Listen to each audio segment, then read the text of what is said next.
The devil is back in the dark, and this time, he brought a shocking twist that no one saw coming. Daredevil, Born Again, has returned for its second season, and the very first episode has already detonated a narrative bomb that links Hell's Kitchen's street-level hero directly to the incoming new Avengers lineup. If you thought last season's finale left things complicated, the Season 2 premiere makes clear that what's coming operates on an entirely different scale. To understand just how seismic this episode is, it helps to know where the story began. Matt Murdock, blind attorney by day, masked vigilante by night, spent years waging war against Wilson Fisk, the kingpin of New York's criminal underworld. He eventually put Fisk behind bars. But during the blip, Fisk walked free, survived being shot in the eye by his own protege Maya Lopez, and somehow came out the other side with even more power. By the end of Season 1, he had been elected mayor of New York City, established a private anti-vigilante task force that functioned as a secret police force, and declared all vigilante activity illegal. Matt, Karen Page, and a network of underground heroes were suddenly outlaws in the city they had bled to protect. Season 2 opens not with a fight, but with something far more unsettling, a slickly produced propaganda video crafted by journalist B.B. Urich. Designed to sell Mayor Fisk to the public, the footage is oversaturated, staged, and dripping with manufactured warmth. The song playing beneath it, Whatever It Takes by the James Hunter Six, says everything about Fisk's message: safety, order, control, all under his name. A poster declaring New York Born Again bears Fisk's branding like a corporate logo. A portrait of him mimics the iconic Obama Hope poster. These are not coincidences. They are the visual grammar of authoritarian consolidation. And the show knows exactly what it is doing. Cheerful balloons in the video are carefully positioned to hide furious anti-Fisk graffiti sprayed across the walls beneath them.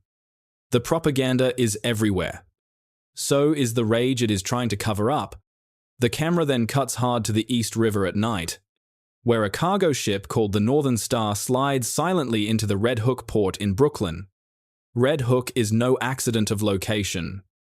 Last season revealed it to be the true reason Fisk ran for mayor in the first place. A federal loophole makes it a free port, outside the jurisdiction of any government authority.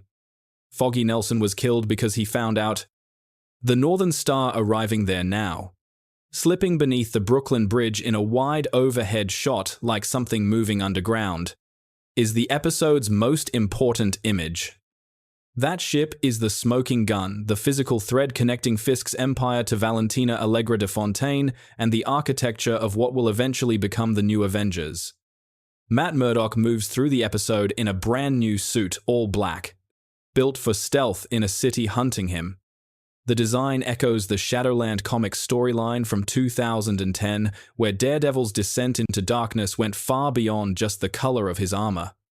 The black suit serves a tactical purpose here, but it also signals something about where Matt's head is. More importantly, this is the first live-action MCU Daredevil suit to feature the Double D insignia on the chest, just as it appears in the comics and in the 2003 Ben Affleck film. Longtime fans will feel that detail in their bones. The episode runs several storylines in parallel, all tightening around the same central pressure. B.B. Urich is not simply producing Fisk's content. She is running a long con, getting close to Daniel, his deputy mayor, because she knows Fisk strangled her uncle Ben Urich, a Daily Bugle reporter who had uncovered that Wilson Fisk killed his own father as a child, and who was silenced before he could publish a single word of it. Karen Page, meanwhile, carries the weight of Ben's death as a personal guilt she cannot fully put down. Her scenes with BB feel like history repeating itself, another journalist, another investigation, another attempt to bring Fisk down from the inside. The corruption surrounding Fisk this season is quieter and more chilling than his old-fashioned brutality. A judge named Heather, rewarded with a prestigious new post for surviving the vigilante muse who had strangled her, is now being leveraged to alter a psychiatric evaluation for a detained hero. Her unprocessed trauma has collapsed her ability to distinguish between Muse and any vigilante at all. She believes she is reclaiming control. She is surrendering it, piece by piece, to alcohol, to drugs, and to men who know exactly how to use a wounded person. A detail almost too precise to be accidental, the DA pressuring her is simultaneously trying to wrestle a snack from a vending machine. And a safety poster on that machine reads, "If you see something, say something," aimed at unmasking vigilantes while the real crime is happening right there in the open hallway, in full view, with no one watching. Then comes the ending. Matt intervenes when Fisk's task force storms a retired cop's apartment with lethal intent. The fight is exceptional. There is a moment where Matt dodges a bullet fired from behind him, his senses detecting the pull of the trigger before the shot even leaves the barrel. But when Cherry, the retired officer, suffers a heart attack, the shock throws Matt back to the night Foggy died. He freezes. He goes down.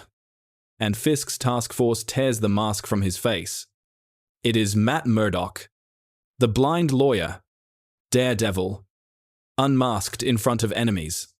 Then, in under 3 seconds, all 4 task force members are dead. 3 bullets, 4 bodies. 1 shot passed cleanly through 2 men at once. A knife lands at Matt's feet. The words "You're welcome" carved into the blade and beneath them. A bullseye. Benjamin Poindexter. The man who killed Foggy Nelson. Matt's deepest wound. His original sin the night he lost control and came within a breath of committing murder. Bullseye is back, operating against Fisk, apparently still carrying the grudge from last season when the Kingpin set him up and left him for dead. He knows Matt's identity, and he just saved his life. Matt is blind. He cannot confirm what happened until he reaches down and reads the knife with his fingertips, feeling the carved message with his hands in the dark. As the credits roll to "Gee Whiz," "Look at His Eyes" by Carla Thomas, a love song playing over something far stranger and more dangerous, the question settles in like a cold weight. The source of Matt's worst trauma has just become his most unexpected ally. Or something that looks like one. Because Bullseye does not do things without reason. And the closer Matt slides toward extreme violence this season, the more unsettling it becomes that the man who pushed him there first is now the one pointing the way forward. Is Bullseye genuinely working against Fisk, or is this just the opening move in a longer game of his own?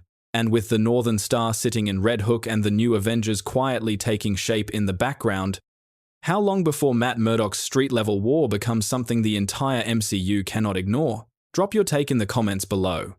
And if you are not subscribed yet, this is the season to be here for every breakdown.